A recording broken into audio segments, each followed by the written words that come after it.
Hey guys, welcome to the Son of Wonder Secret Invasion Episode 6. The finale has dropped, so let's conversationalize.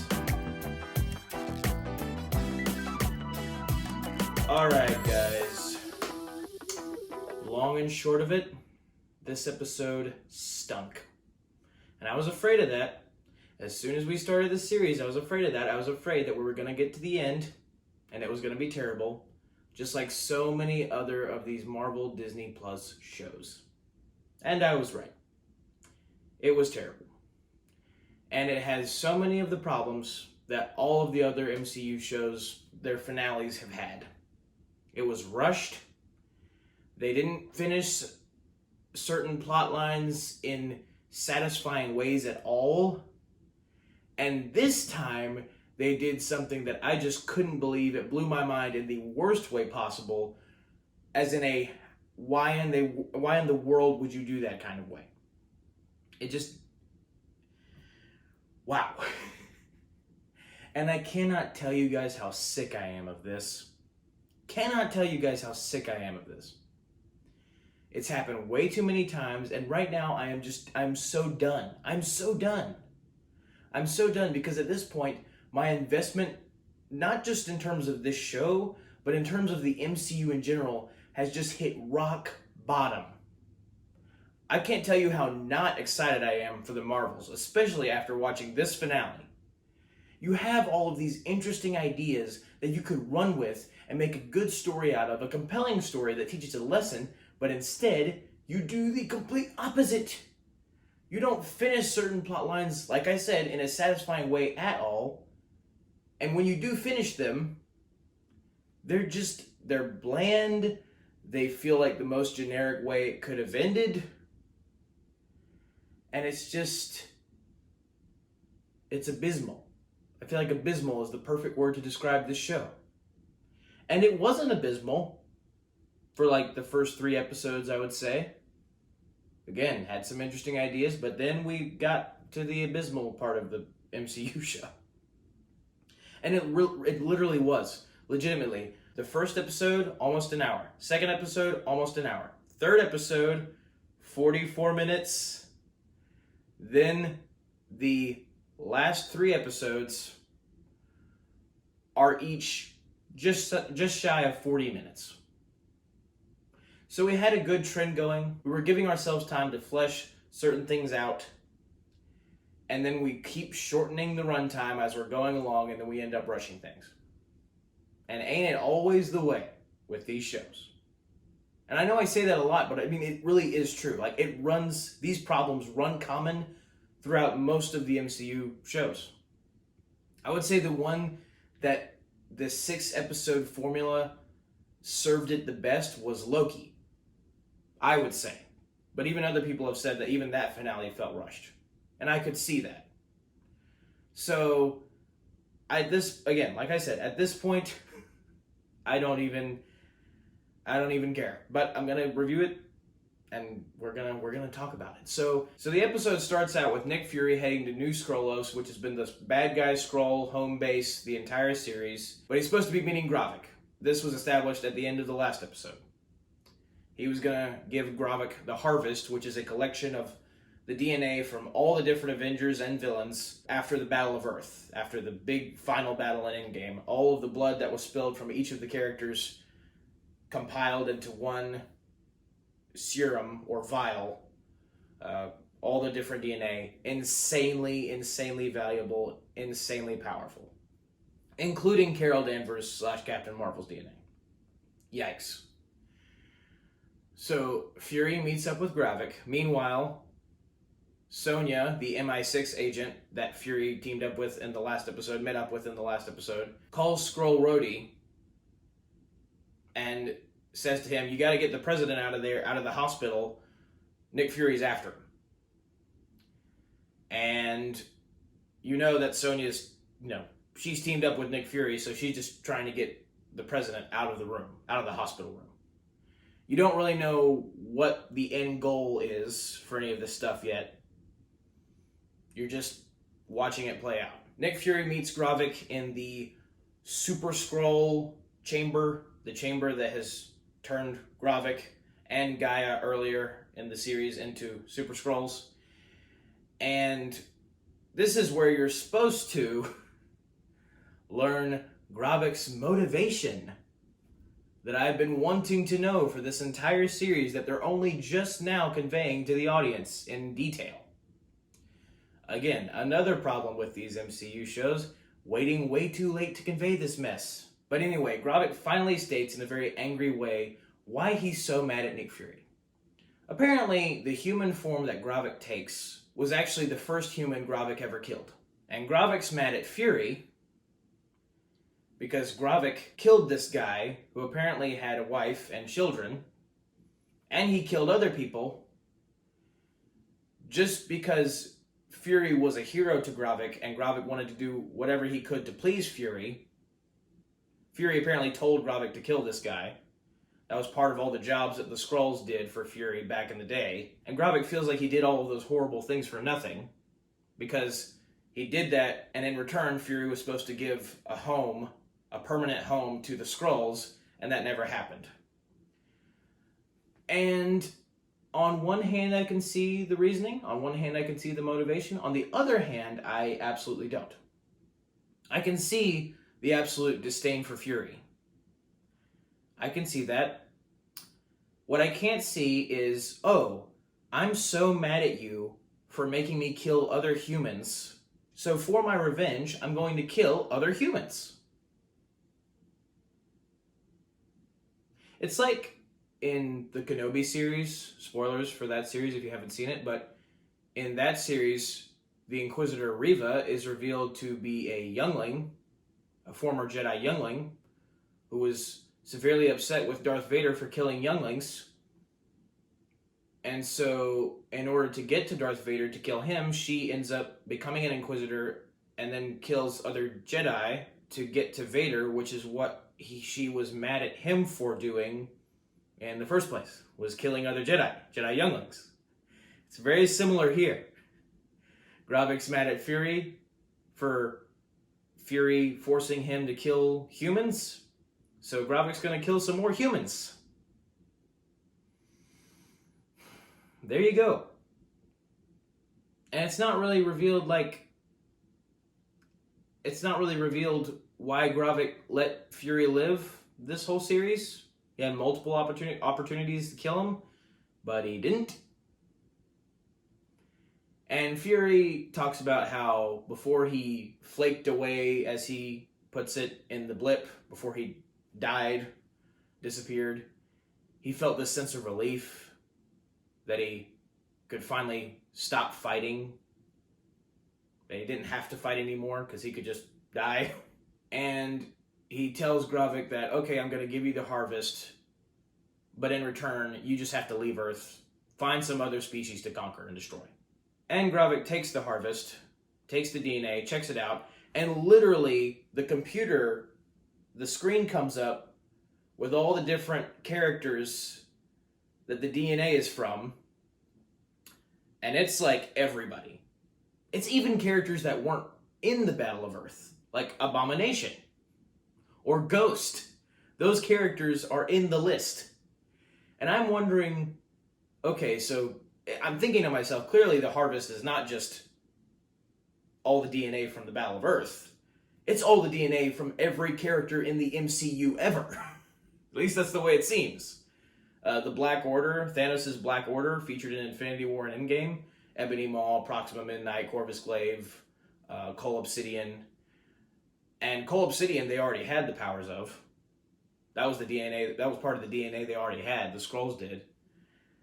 And now they have everybody else's. Meanwhile, Sonya has trapped Skrull Rhodey, the President, and some other Secret Service guys in this hallway. She has them at gunpoint. She's clearly doing something to help Fury. You don't really know what it is yet. Then Gravik turns on the Super Skrull machine. He gets all the powers. He becomes the super uber Skrull. He gets, I would say, around the size of Professor Hulk. Starts beating up Fury, but Fury was in that chamber with Gravik when he turned on the machine. And I wondered, I'm like, what would that do to a human? And I had a feeling throughout this whole episode that Nick Fury was not Nick Fury. And I was right, because Nick Fury blocks a punch from Gravik, and the only way he could do that is if he had the same superpowers that Gravik just acquired, which he did, because Nick Fury is actually Gaia. He's been Gaia this whole episode, in disguise. And once again, this show that really didn't have a whole lot of CGI spectacle in it, featured in it. It was more about the ethics of the Skrulls being able to stay on Earth and the broken friendships and all of that stuff. It wasn't really even a paranoia thriller, even though that's what it was marketed as. That's what it seemed like it was gonna be. That's what it should have been. Wasn't really even that. But once again, this show that doesn't have to do with the typical Marvel CGI battle ends with a CGI battle. Because Marvel projects always have to end with a CGI battle. I'm pretty sure it's the law. I'm pretty sure it's one of the amendments. Now, so there you go. These MCU shows are painfully predictable at this point. Painfully. You literally, a new one comes out, you probably could predict the exact basics of how it's going to go. Anyway, Gaia fights Gravik, and because Gaia ended up being Fury that entire time that Gravik was talking to Fury, that means that across the board in this series, we never get an actual real moment between the real Nick Fury and the real Gravik. Not once. Not a moment where they actually talk with each other and you have the real Nick Fury discussing with Gravik all of Nick Fury's mistakes. This is supposed to be it, but then it's just revealed to be Gaia. So I guess I guess Nick Fury just told Gaia to say all of these things to Gravik while she was pretending to be Nick Fury? I don't know. That's weird. That's weird to me. But they have a fight, and the real Nick Fury is actually at the hospital with Sonya, helping Sonya box Skrull Rhodey in, and the real Nick Fury is trying to convince the president that Rhodey is in fact a Skrull. And it literally is going back and forth between that scene, the Gravik Gaia fight, and while all of this is happening, a nuke is being prepared to be launched at New Skrullos / in Russia, thus causing World War III, which is exactly what Gravik wanted. And it does get a little annoying because they basically keep cutting back to the hospital scene where nothing is happening. Literally, Fury and Rhodey just keep going back and forth between like, oh, I'm not a Skrull, don't trust him, Mr. President. And Fury's like, no, don't trust him, he's the Skrull. And just back and forth, back and forth, back and forth. And Gravik and Gaia are having their big fight because Gaia now has, just like Gravik, all the superpowers of everyone. Captain Marvel, Mantis, Hulk, Korg. Even Korg was on the list. Thor, all of them. And because of that, you figure there'd be a crazier fight. But it's not. It's a crazy fight, but when you really think about the scale and scope and size of one character having all the powers of every creature and character in the MCU, you'd figure they would be invincible. But their fight is, I would say, fairly one-sided. It's even at times, but fairly one-sided. Gaia is somehow able to just kick Gravik's butt at the end. And then Gaia kills Gravik. Like that. There's no emotional, like, Gravik's not explaining to Gaia all of his deeper issues as a villain before he dies. You know how villains have like that one last monologue before they die kind of thing. He has like 2 lines that he says to Gaia. He's like, you're just like Talos. You're just like them. Meaning that Gaia still trusts in Fury and Gravik thinks that's a bad idea because of what happened in the past. And Gaia just lasers right through Gravik with her Captain Marvel powers. And that's the end of Gravik. He's dead. There's no post-credit scene in this episode, by the way. Nothing. Gravik is dead. And the horrible inconsistency is that earlier in the fight, literally, Gaia forms an ice blade, I assume from the Frost Beast DNA that would have been in the DNA that they already had, the Skrulls did, and Gaia stabs Gravik in the heart. Unless Skrulls have a heart in a different place in their body than humans do. If we're going by human anatomy, it looks like Gaia stabs Gravik directly in the heart earlier, and it doesn't kill him. He gets injured, but he heals with the extremis. And then later, when Gaia kills him with the photon blast, with the Captain Marvel blast, she does it through his gut. And yet he dies.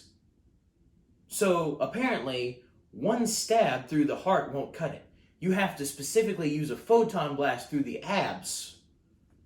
That will do the trick. Apparently, a Skrull's heart is in his abs. Ab heart. That's what we're dealing with here. And he dies. This villain that they tried to build up, this emotional connection to Nick Fury, this personal connection, this connection that this character, Gravik, felt betrayed. He felt like all of the horrible things he did were in vain. Trying to build him up, and then just having Gaia kill him. No confrontation with Fury, real one. Just Gaia kills him. As revenge for taking her father and her mother. Okay. Whatever. Like I said, finishing plot points in the most unsatisfying way. Gravik apparently was a pointless character. You just kill him. Then Gaia goes and frees the real humans that the Skrulls had replaced and kept in New Skrullos. And this is where it really just feels awful. It feels gross. It feels just completely unnecessary and stupid. But before I get to that, meanwhile, so Fury finally ends up grabbing a gun and shooting Skrull Rhodey after Skrull Rhodey tried to attack. And now Skrull Rhodey's just dead. So even that plot point just feels resolved very quickly. It's like, oh, so I guess we're just gonna kill the bad guy Skrull Rhodey. Alright, fine.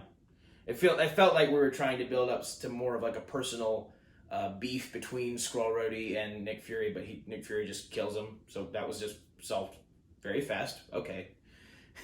The president sees this. He realizes that Skrull Rhodey is a Skrull, because when he dies, he reverts back to his Skrull form. And so the president is obviously very freaked out. Then it goes back over to Gaia at New Skrullos, freeing all of the humans. And she frees Everett Ross. So Everett Ross is still alive. He was captured by the Skrulls. Then Everett Ross sees beside him the real Rhodey. The real James Rhodes. Colonel Rhodes. And Gaia frees Rhodey, the real one. The one we know and love. And Everett asks an interesting question. Everett Ross does. He says, "How long have you been here?" There's not an actual answer given.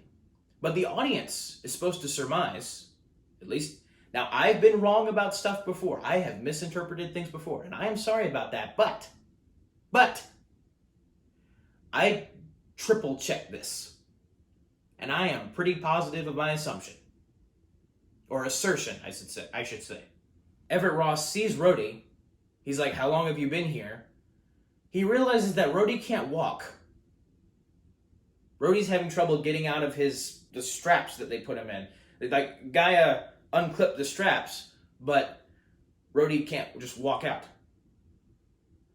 Gaia goes to help Rhodey. She has to carry him. And Everett Ross is still looking at Rhodey. He notices that he can't walk, and he's like, "Wait, what?" Like, he has this confused look on his face. He doesn't say anything, but he's very confused. He's bewildered. And then Gaia says to Rhodey as she's trying to carry him, "You've been held hostage here for a very long time." They walk Rhodey outside. And he has this very confused look. He's looking outside. He doesn't know what's going on. And it took me a little bit, but I noticed that Rhodey is wearing hospital clothes. He's wearing clothes that people wear when they're in the hospital. And what's the only other time in the MCU where Rhodey was wearing hospital clothes? Oh! It was back when he broke his spine. Back in Civil freaking War. Meaning, or at least heavily implied, that Skrull Rhodey has been Skrull Rhodey since the end of Civil War. Also meaning that everything that happened in Infinity War and Endgame, you know, little things, like his best friend dying in front of him, saying goodbye to the friend that he has known long before the beginning of the MCU, being at said friend's funeral, Tony Stark's funeral. Apparently, according to this show, that was a Skrull that was at the funeral. All that emotion, all that weight. Rhodey, a character who's been around since day one, even if it was a different actor. Since Iron Man, since the first Iron Man, he's been around. And you know what we're gonna do? Because we're so awesome, because we keep making good content, because we're MCU, and how can we lose? We're going to take all of that emotional investment and heaviness in Infinity War and Endgame, and we're going to crap on it. We're going to yank it right from your face. And to me, that is the grossest thing they possibly could have done in this show. Forget the fact that the plot lines are resolved in stupid ways. Forget the fact that the show feels largely pointless in the grand scheme of things. I would say actually completely pointless. On top of that, we're going to retcon our two biggest films and say that a character who we have been invested in since day one of the MCU wasn't that character in those two specific films. Never was.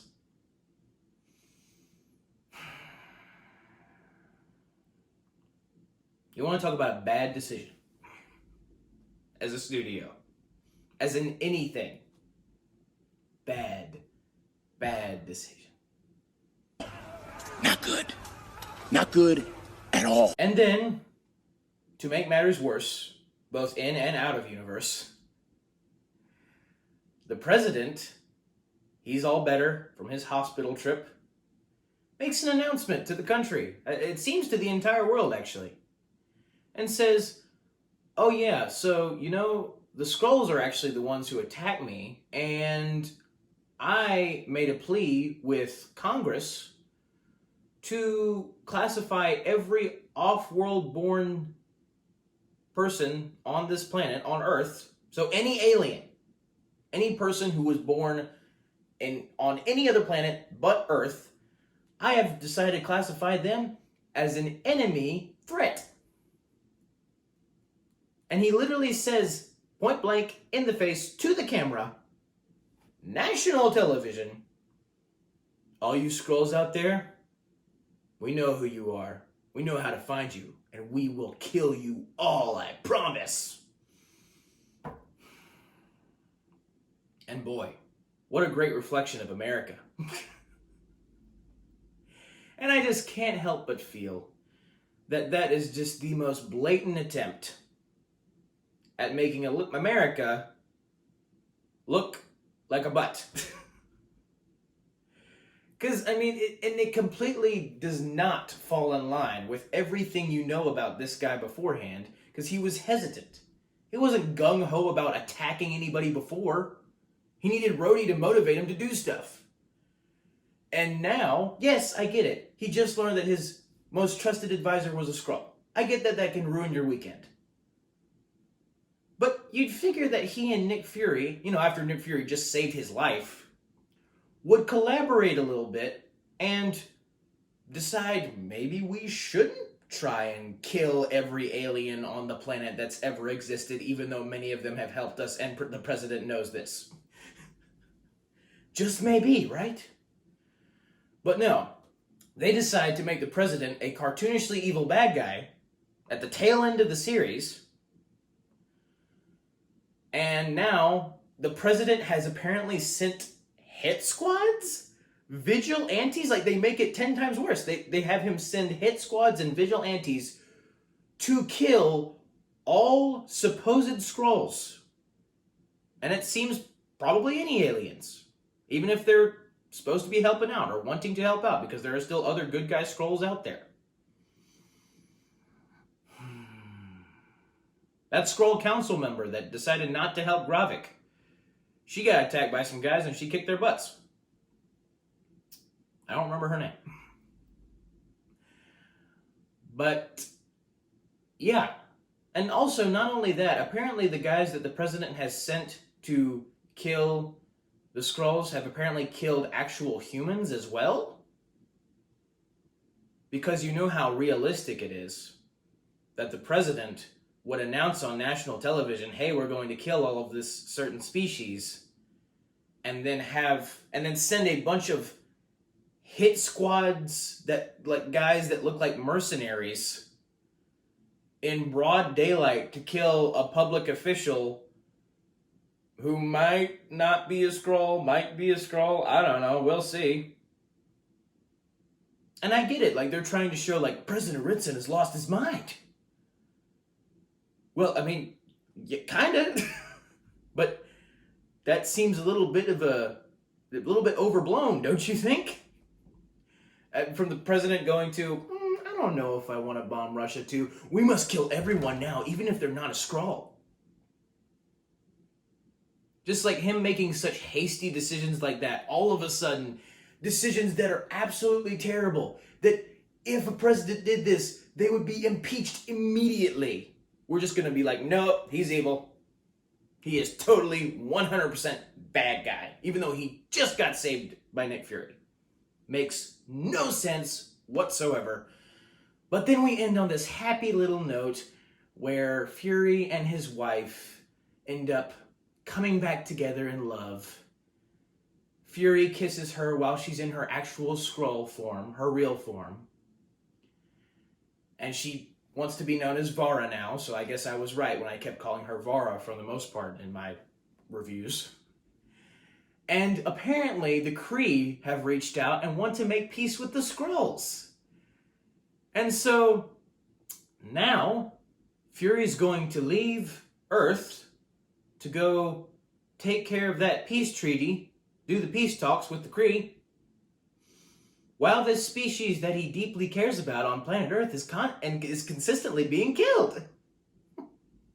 That sounds like a great idea. You do that, Fury. You come back, I don't think there's going to be a Skrull species to make peace with. They're all going to be dead. I just don't understand the logic of these writers, and I haven't for quite a while, for any of these shows, really.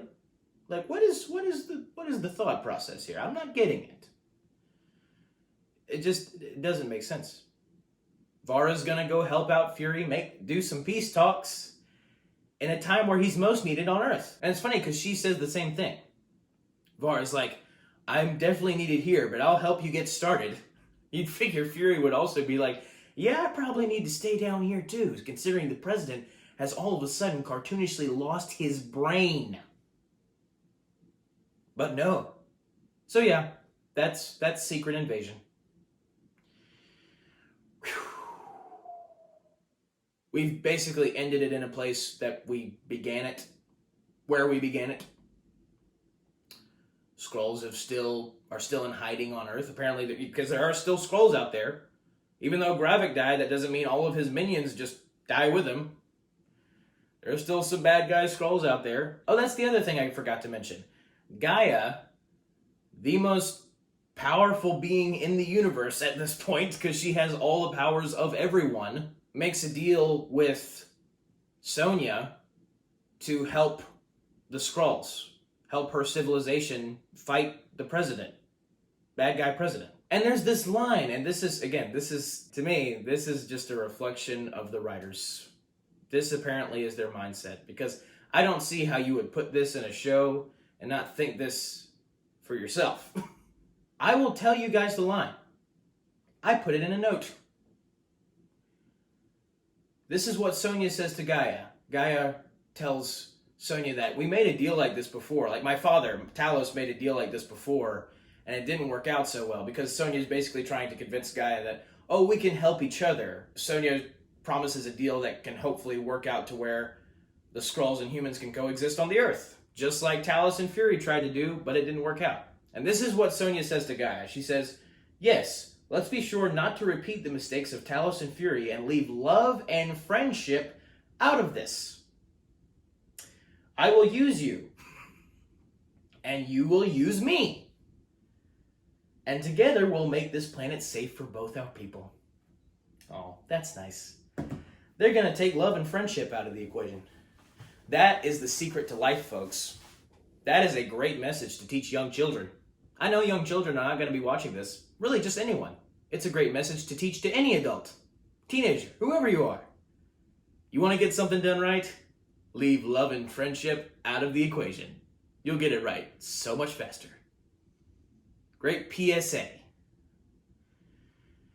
And I really do just feel like, oh yeah, this is probably Disney's mindset at this point. Forget love and friendship. Pfft. We just all should use each other to our own ends. That's a fantastic idea. That's what's gotten civilization to the place it is now. So we should keep doing it. I don't understand. These people are so far from, I don't know, logic. Anyway, Gaia and Sonya find some more humans that were replaced with Skrulls. They find a bunch more of them, so they realize how the Skrulls knew so much and were able to infiltrate so many places that they already replaced so many different people. And, as if we didn't already know that. So it's like a big reveal at the end of the episode that we already knew. So thank you for that. And I think that's everything. So takeaways from this series. The MCU seems about done for. The show itself is pointless. Skrulls are still bad guys, and some Skrulls are still being hunted. Cool character in Talos is dead. Rhodey, one of the most beloved characters in the MCU, I would say, is replaced. He's not Rhodey in Infinity War and Endgame. He's somebody else. He's a Skrull. All that stuff that stuff called emotion he showed, all that love and friendship, yeah, that was fake. That wasn't real. He didn't actually care when Tony died. That's great to know. And again, the final takeaway, biggest one of all, leave love and friendship out of the equation. Yay, Disney! My sarcasm is through the roof right now. You probably aren't able to tell, but it is, because I am done. I am finito with this garbage. And of course, I'll probably be back to review, ironically, given what I just said, but I'll probably be back to review Loki Season 2 and Echo. And the first season of Loki was good, so I have hopes. I don't know if they're high hopes, but I have hopes for Loki Season 2. Just because the first one was good, because I at least have a point of reference with this show. As far as Echo goes, no. But thank you guys for watching. Have a very blessed day. May the Lord be with you. May the Force be with you. Goodbye. And that is a wrap. Thank the Lord. Wow.